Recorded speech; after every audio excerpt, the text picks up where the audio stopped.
by empowering lives. I'm Apostle Ndura Waruinge from the Synagogue Church here at the Coffee Plaza, mezzanine floor. I want to welcome you for these brand new programs that we will be conducting about specific teachings on specific issues and matters affecting our lives. It has come to my realization that most of the challenges that we are facing and the difficulties that we are facing in our lives, yet we are saved, yet we go to school, we have gone to church. We have a huge experience of having been going to church. We've moved from one church to another, seeking for miracles, seeking for prophetic miracles and prophetic moves in our lives. But nothing has actually happened to us. Nothing has come out of our movements from one church to another church. We are facing challenges. We are being mocked. We are being looked at like we don't believe God. And sometimes you might find somebody asking you, where is your God? It's a bit shameful. It's a bit contradicting when somebody asks you, where is your God? Because when you ask somebody, where is your God? It's because they have monitored you, they have been looking at you, and they have discovered that nothing is happening to you in terms of spiritual. The same struggles they are going through, or they are even better than you, who goes to church, who been to church, who been to fellowships, who been to conferences, who been to one country to another country in pursuit of this godly favor. Now, let us now go deeper and swim into this murky world of understanding, because it is all about understanding. And the Bible says, my people perish because of lack of knowledge, lack of understanding. Lack of knowledge is lack of understanding, lack of really understanding what is Christianity. And if you get saved, do foundations and evil altars in your family come to an end? Does Christianity stop the evil altars? Does the blood of Jesus stop the evil altars? You becoming a Christian, does it make a difference in your life? Or what happens? Because you find we have seen very poor Christians in churches. We have seen very poor people are in churches. We have poor pastors, bishops, archbishops, prophets of God are still very poor. Until they will preach a message of hope to you. They will tell you a lot of good that is coming from God, that God is our Father in heaven is the owner of silver and gold. But when you look at him, there is no silver and gold. When you look at the man who is telling you about a God who owns silver and gold, there is no reflection of that. So you keep wondering, what could have happened to this man? That this man does not have anything of what he is telling you. He's telling you that our Father in heaven is the owner of the land, the owner of the heavens, the owner of trees, the owner of animals, the owner of himself, the owner of gold, the owner of diamond, the owner of ruby, the owner of everything. But looking at the man who is talking about of the owner who is his father, there is no reflection. Today I want us to look at this, ask this question. It is a question that many people do not dare to ask, because if you ask this question, it will be abomination. People will tell you, you are now grieving the Holy Spirit. But it is good, it's very important for us to ask. If see a person who does not even know Jesus Christ is driving a Mercedes, is owning companies. The Muslims are owners of businesses in this country and in many parts of the world. They don't know Jesus Christ. The people that are in Freemason, they don't know Jesus Christ. They are the owners of companies, factories. They are manufacturers. They are doing big. Yet you who know Christ, you're a beggar. You're being subjected to difficulties of life. You don't have employment. Your children do not even go to nice schools. You don't face. And then a preacher will come and tell you that we don't judge. We don't go by the material thing. Our God is not a God of material. Then why did he talk to you in the book of Genesis chapter number 1, verse number 26? And when said, let us make man in our own image. In the image of God, man and woman was created. And then man was given dominion to dominate. He was even told to subdue the earth. And he was given every thing that exists, the birds of the air, the fish of the sea, the animals on the ground, the trees, and everything was given to man. And this that was given to man so that this man can enjoy, can have fun. Because when you are given dominion, you are given dominion to control. You are given dominion to have power over everything. That we have given power over trees, power over animals, power over fish, power over birds of the air. Then if I have dominion, and this God has instructed me to subdue the earth, it means that the earth, I am super power, I am super above the earth. So the earth is supposed to agree with me no matter what. So whatever that is coming, emanating from the earth, maybe the plants and animals or whatever it is, then this is subject to me. Meaning, I am not supposed to have or to say anything that says that I am poor, or I don't have this, I'm sick, those kind of things should not come from your mouth. Meaning that everything that was and is and will in man is supposed to be subdued by man. Therefore, what could be the reason you are facing the challenge that you are facing? What could be the reason? Poverty is part of your family, part of your life. What could be the reason? Rejection and stagnation and the limitations are all over you. I want us to look at this book of Judges, chapter number 6, because I am looking at evil family foundations, or family foundations. And family foundations, as I want to describe them, this is something that exists. Evil family altars in the Bible represents places of idolatrous worship, demonic covenants, or ancestral transgressions that influence the generations, often symbolized by Baal and the Asherah worship. This one gives us now a clear indicator that where is the problem? The problem is not God. The problem is not that God never blessed you. God blessed you, but there are evil altars that might be speaking in your life. There could be family networks, family evil systems that could be dominating your life. But somebody will also again ask you, the people who worship the devil, the Freemasons, the Illuminatis, they control wealth.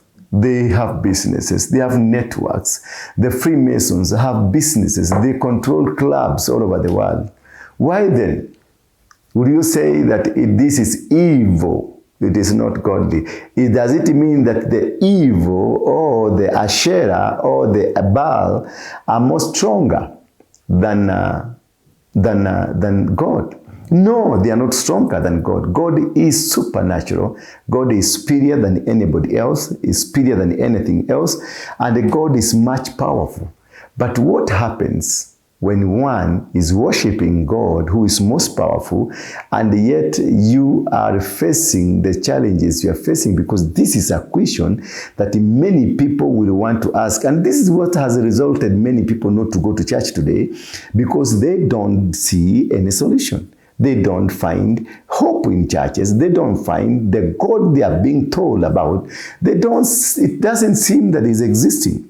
This is a question many people have refused or have intentionally ignored, because it is a question.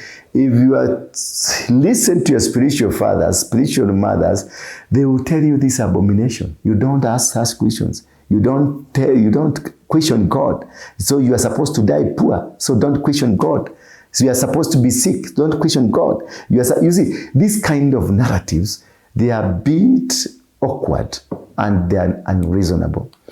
In the book of Judges, Kitabu cha Waamuzi, Judges chapter number 6, verse number 1, it says, "And the children of Israel did evil in the sight of God. And then God handed them over. God himself handed them over into the hands of the Midianites." So not every challenge comes from the devil. Not every difficult situation comes from the devil. Could be what you did resulted to God abandoning you, resulted to God going away from you, because the commandment said, do not worship any other God apart from me. Do not worship any authority apart from me. So if you worship any authority apart from God, then this one will lead you to the God being not happy with you. And when God is not happy with you, it means that there are many things that he will not do for you. When the children of Israel in the book of Judges chapter number 6 says, verse number 1, they did evil in the sight of God. Walifanya makosa, walimukosea Mungu. Naye Mungu akawapatia kwa mikono ya Wamidiani. Wamidiani, it means the Midianites, it is the challenge that you are facing. The Midianites will wait for the children of Israel to do the plowing, the planting, do everything. Until the day they harvest, that is when the Midianite will come. That is a punishment. That you will work without anybody interfering with you. You will work without anybody coming to say a word with you. You work, you struggle, you sweat. But the day you dare eating, the day you dare to harvest, that is when you will see the enemy coming. In most of our lives, the challenges will not come until a salary is in your account, until a certain profit is in your account, until some money have been deposited in your account. That is when your grandmother will become sick. That is when your son, while in school doing some football somewhere, he or she will be injured.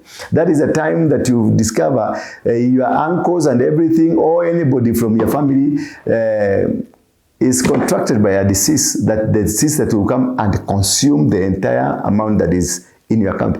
If you have ever found yourself in such a situation that every time you are earning a salary, every time money is coming to your account, every time you are getting into a new venture, then something mysterious happens to you, then you are under a judgment.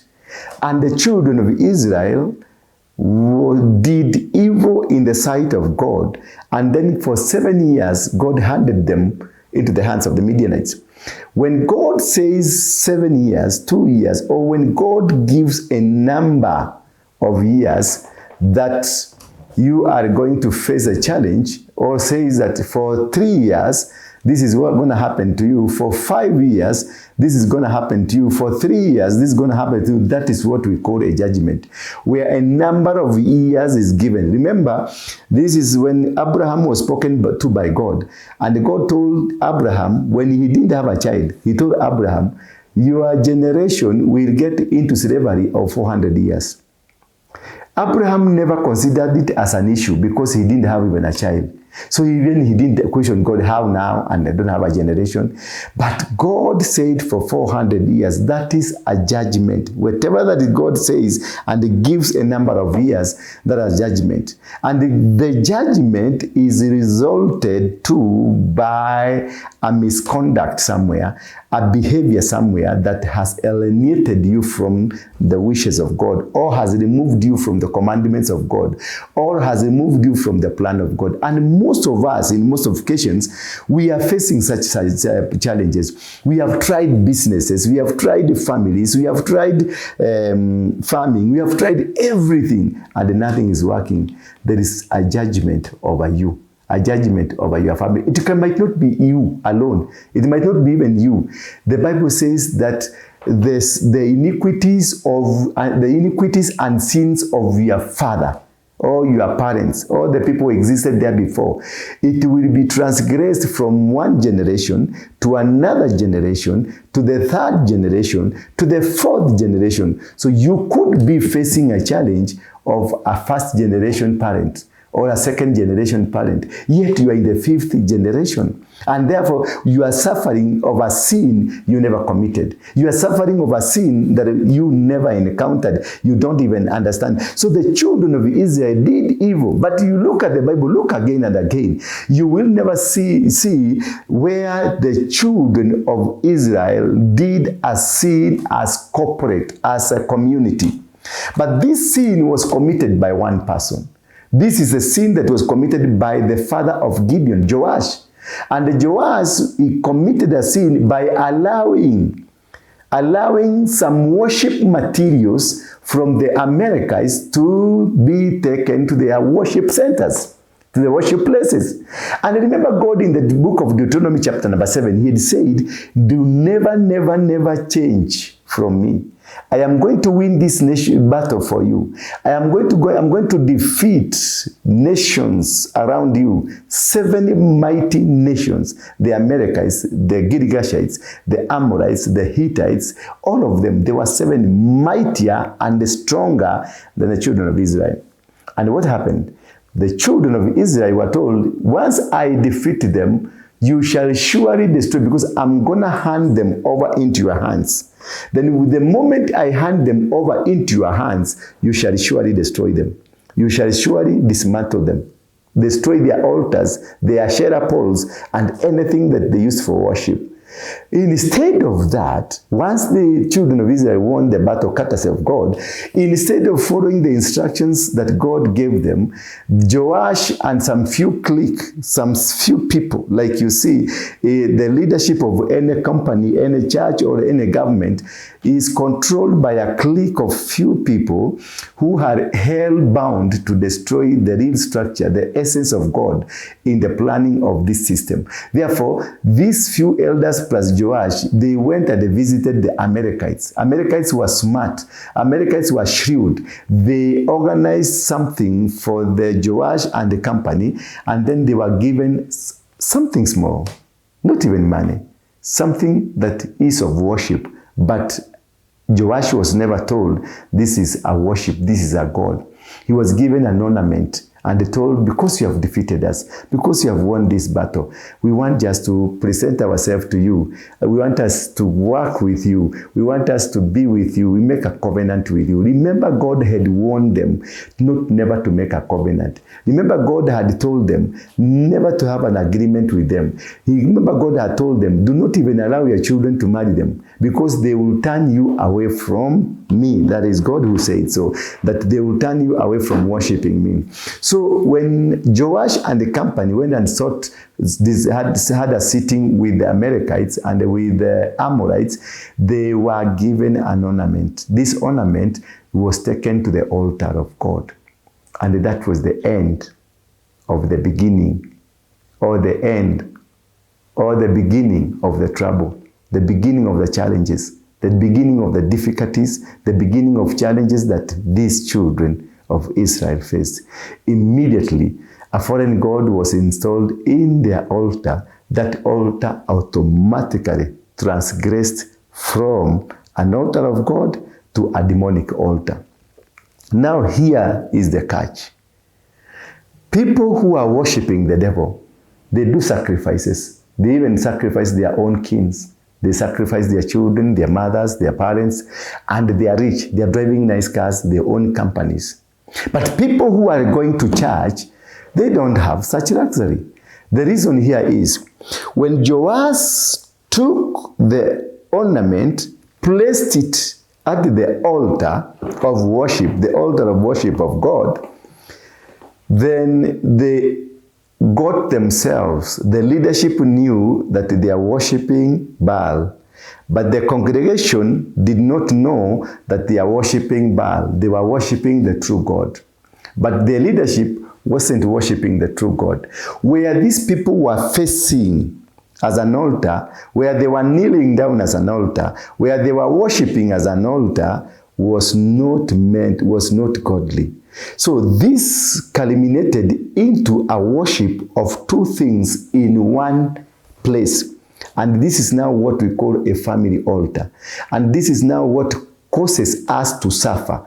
Because you are in a family, that your family is Njoroge, family name is Njoroge, and the fathers, the people who existed there before worshipped the devil. And you have gone to church, you are worshiping Jesus Christ, you are worshiping God. So in the essence, in that family, there are two gods that are worshipped. One genuine God and one an illegal God. And therefore, these two are two altars in one altar. Meaning, you cannot be able to benefit from two altars. One altar will crush the other one. One altar will fight the other one. Therefore, when you are unconsciously worshiping a foreign god, unconsciously worshiping an idol, unconsciously worshiping a god that's a foreign god, and you on the other side, you think you are worshiping the true God, but you are not worshiping the true God, altars will fight. And this is what has caused many of us to have stagnated life, limited life, a life that does not assist you in anything, a life that does not benefit you in anything. The end result of this, it brings stagnation and dryness in life, because there are two altars that are fighting. Until you are able to destroy one altar, then the two altars will keep fighting. And as the two altars fight, as we see this, Waswahili husema, ndume wawili wakipigana nyasi ndio huumia. Kwa hivyo wakati kuna madhabahu ya shetani ambayo unayaabudu bila wewe kujua, kisha wewe ni Mkristo huko ndani ya kanisa, una madhabahu ya kiungu, lakini kwenu nyumbani baba yako, mama yako, wazazi wako, maeneo uliotoka yako na madhabahu ambayo ni ya kishetani. Hakuna siku unaweza kufaulu hata kama umeokoka, mpaka wakati utayavunja madhabahu yale. Na kuvunja yale madhabahu utayavunja ndio ukaweze kujenga madhabahu mapya. Nataka usome na mimi kitabu cha Yeremia 1 mstari wa 10. Wacha tukaangalia hapa Yeremia 1, na tutaona mengi ambayo Mungu anayazungumzia anapomzungumzia Yeremia, ya kwamba anapompa nguvu za kuweza kuvunja madhabahu, nguvu za kuweza kuvunja itifaki za kishetani. Na akamwambia, nitakusomea kwa lugha ya Kimombo, Yeremia, before I formed you, kabla sijakuumba, in the womb I knew you. Kwa hivyo kabla haujaumbika ulikuwa unajulikana, na ulijulikana kabla mama yako na baba yako wakuje pamoja, ulijulikana. Kwa hivyo inasema nini? Inakusema kwamba wewe si mtu wa kawaida, ni mtu mteule, ni mtu aliye katika misingi tofauti. Kwa hivyo hauruhusiwi kuwa katika misingi ya kishetani, maana Mungu alikuleta duniani na kisababu chake. Na kisababu chake kile ndicho katika mstari wa 10 wa Yeremia verse number 10. Wacha nikusomee vizuri ndio ukaweze kuelewa. Yeremia mstari wa 10. See,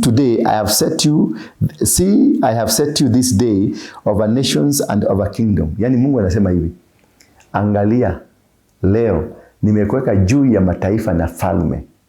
Kwa hivyo juu ya mataifa na falme ni kumaanisha amekuweka wewe, amekupa mamlaka yaliyozidi falme na mataifa.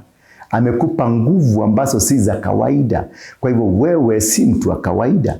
Wewe si mtu ambaye ako katika mazingira yale ambayo ni ya ukawaida. Wewe ni mtu ambaye umeteuliwa kwa kusudi fulani. Na kusudi lenyewe ndilo hili.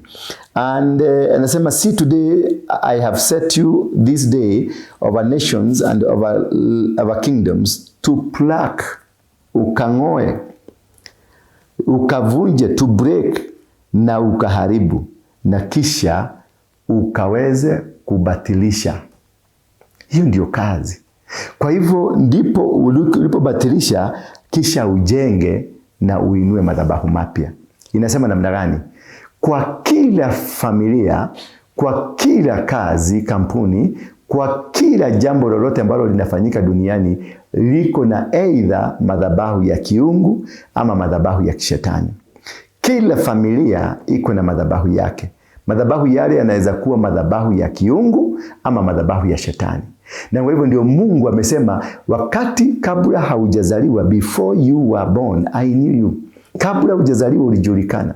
Kabla hujakuja duniani ulijulikana. Kwa hivyo kulijulikana pia na nini kinaweza kukuzuia ukafaulu kwenye maisha yako. Nataka kuzungumzia neno la kusema Kuna kitu katika maisha ambacho kinaweza kuwa kiliinuliwa kitambo na haujui kabisa, kiliinuliwa na wazazi wako, kiliinuliwa na wazazi hapo mbeleni, and you don't understand it. And this is what that is hindering you. It is not God that has not provided you.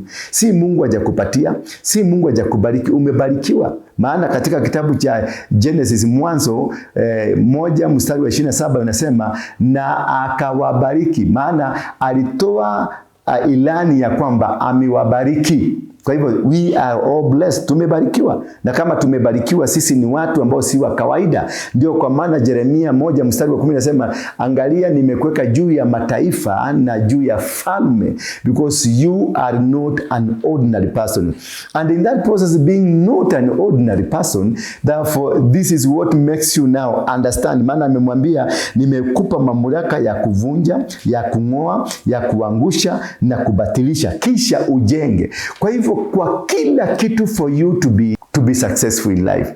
Kwa hiyo wewe ndio uweze kufaulu kwa njia yoyote ile ambayo Mungu angeitaka ukaifaulu. Maana kufaulu tulipatiwa kwenye Yeremia, kwenye kitabu cha Mwanzo aya ya kwanza 26, 27, 28, Mungu alikupatia baraka za kumiliki, baraka za kuishi katika dunia hii. Amekupatia dominion, yani amekupatia mamlaka juu ya falme zote, juu ya kila kitu.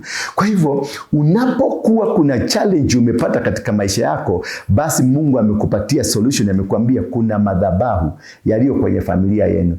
Kuna kitu ambacho kiko ndani ya familia ambacho unastahili kukiangalia, unastahili kukielewa na unastahili kukiona vizuri ndio uweze kukirekebisha. Maana kila familia iko na misingi ya kwao.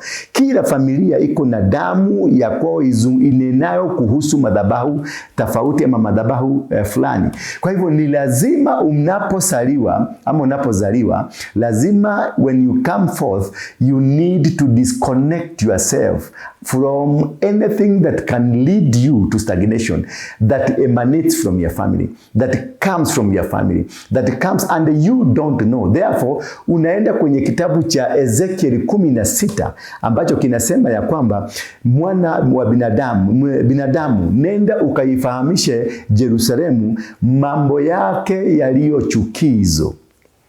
Mambo yake yaliyochukizo. Mambo yake yaliyochukizo ni gani? Akamwambia kuzaliwa kwako na your birth and your nativity is of the land of Canaan. Yani kuzaliwa kwako na kuwepo kwako ni the land of Canaan. Now unajiuliza maswali. Canaan imekujaje? Canaan imekuaje mpaka ikafika mahali pale? Basi Canaan ni mwana wa Ham. Ham aliyeona uchi wa baba yake. Kisha Ham hakulaaniwa. Aliyelaaniwa ni mtoto wake anaitwa Canaan. Ham ndiye aliyeona uchi. Nataka unielewe vizuri sana hapa. Ham ndiye aliyeona uchi wa baba yake. Akakimbia kuambia nduguze, baba yetu ako uchi. Badala ya kumfunika, wale wengine ndio walikuja kumfunika. Lakini cha ajabu ni kwamba aliyekamatwa na laana ya mzazi huyu siye Canaan, sio Ham baba yake aliyeona uchi, ila ni mtoto wake Canaan ambaye mwenye aliona uchi, hakuona uchi. Na kumaanisha ni hiyo ni kufanya nini? Kuna mambo yanaweza kuwa yanatendeka kwako na wewe sio chanzo cha yale maneno.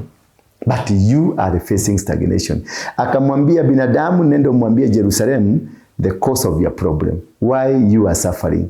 Why you are facing these challenges. It is you are best. Umetoka eneo ambalo linaitwa Canaan. Eneo ambalo linaitwa Canaan ni eneo ambalo limeitanishwa na jina Canaan ya mtu mwenye alibeba laana. So eneo ambalo umetoka linaweza kuwa na challenge kubwa kwako. Linaweza kuwa ndio limechangia mateso ambayo unayapitia. Kisha akamwambia naye baba yako alikuwa ni Muamori. Wewe unajiuliza Waamori ni wagani? Waamori ni nini? Kwa nini akasema alikuwa Muamori? Basi Muamori ni wale ambao walizaa wa ndugu na kwa ndugu, wakazaa majiant, watu ambao waliokaidi amri ya Mungu. Akasema pia naye mama yako alikuwa Muhiti. Wahiti walikuwa wachawi. Sasa angalia, eneo umetoka ni eneo lililobeba laana. Baba yako amebeba mizigo ambayo imetokana na laana zilizotendwa na wazazi wake, na kisha ukiteremka, mama naye ametoka kwenye familia za kiuganga na kiuchawi. Kisha Biblia inaendelea kusema hapo chini ya kwamba na wakati ulizaliwa hawakukukata kitovu, kumaanisha laana ya mama, laana ya baba na laana ya misingi mahali umetoka bado imekukamata. Na huko ndio kukata kitovu. Ndio nasema katika kitabu cha Yeremia 1:10, angalia leo nimekuweka juu ya mataifa. I've set you over nations and kingdom to pluck, to destroy, to bring down and to overthrow. Yani nimekupa nguvu misingi ambayo uliikuta kutokana na wazazi wako, kutokana na mama yako, baba yako, ama maeneo uliozaliwa. Misingi hiyo mwanzo kabisa ukiokoka, sio kusema damu ya Yesu imekutakasa. Sasa nendo katafute misingi ya kwenu, uivunje moja baada ya nyingine. Maana unaweza kuwa mwokovu, umeokoka, lakini misingi ya familia imekukamata. Kwa hivyo ni muhimu sana kuelewa ya kwamba misingi ya familia inaweza kukuzuia kuenda mahali popote. Misingi ya familia, maeneo kule umetoka, kama umetoka Vihiga ama umetoka Murang'a ama umetoka Machakos, inaweza kuzuia ukaendelea. Hata ukienda Ulaya utakuta unaishi maisha ya Machakos. Hata ukienda Amerika utakuta unaishi maisha ya Murang'a. Utaishi yale maisha maovu ambayo uliyatorokea, utakuta bado ndio yanakufuata. You will not be successful in life, you will not make it in life, because there is a challenge ambayo unastahili kuinenea. Kwa hivyo maneno mengine sio kusema damu ya Yesu imemaliza. Ndio, damu ya Yesu iko na mamlaka, maana Yesu alikufa msalabani akamwaga damu kwa sababu ya dhambi zetu. Lakini mambo yote ambayo ni husika katika familia, husika katika misingi yako ya kimaumbile, unastahili kuyaangalia, kuyaangazia na kuyatafakari. Kisha ukitafakari na uelewe kwa hakika, this is what is supposed to be done, this is what is supposed to happen. Uangalie misingi, unaangalia bloodline yenu, family tree yenu, unaangalia kila kitu ambacho katika kifamilia, kisha unavunja madhabahu yale. Unafanya kama vile Gideoni aliambiwa na Mungu, akaingia kwenye zizi ya baba yake, akachukua ndume wawili wa miaka 7, akaenda akaambiwa na Mungu, nenda uvunje madhabahu ya baba yako. Kumbuka Gideoni alikuwa ametengeneza kikosi cha watu 32,000 wa kwenda kupigana na Wamidiani. Lakini naye Mungu alipomtokelezea alimwambia, vita hivi utavishinda kama wewe mwenyewe. Yani you alone. This battle will be won by you as a man, not as a community. Maana Mungu alielewa vita ambavyo wanavyovipitia ni kwa sababu ya baba yake. Baba yake ndio alikuwa adui. Baba yake ndio sababisho la mateso ambayo anapitia. Inaweza kuwa mzazi wako ndio sababisho ya mateso ambayo unayapitia. Inaweza kuwa maeneo ambayo umetoka ndio sababisho ya mateso ambayo unayapitia. Inaweza kuwa hata yule aliyekuoa, awe ni mwanamke ama mwanaume, ama maeneo unafanyia kazi ama sehemu ambayo unafanya kazi, inaweza kuwa ndio sababisho kubwa ya mateso yako. Kwa leo neno litafika hapo. Tutaendelea na neno, tutaendelea kuzungumzia madhabahu, kisha tutazungumzia kuhusu nguvu ya mchanga. Na kutoka pale tutazungumzia nguvu ya damu, the bloodline. Tutaangazia the bloodline inaweza kuchangia vipi katika mateso ambayo unayapitia. Kwa sasa na kuachia hapo. Mimi ni Apostle Ndurawaruinge kutoka the synagogue. Niko kwenye nyumba ya Coffee Plaza. Gorofa ya kwanza kabisa, gorofa ambayo wanaita the mezzanine floor. Ukiingia pale kutoka Jumatatu mpaka Jumapili niko ofisini. Ninakuwa na nakuwa na nyakati za ana kwa ana, yani one on one, kila Jumanne na kila Jumatano. Nao kila siku ya Alhamisi tuko na prayer line. Tutakuwa tumeanzisha prayer line ambao kuja tunaomba pamoja. Na siku ya Jumatatu tunaenda milimani kufanya maombi. Na siku ya Jumapili tuko na ibada 3. Ibada ya kwanza inaanza saa 1, ibada ya pili inaanza saa 3, na ibada ya 3 inaanza saa 6, na ibada ya 4 inaanza saa 9 za jioni. Zote ni mafundisho na neno bado litakubariki. Amen.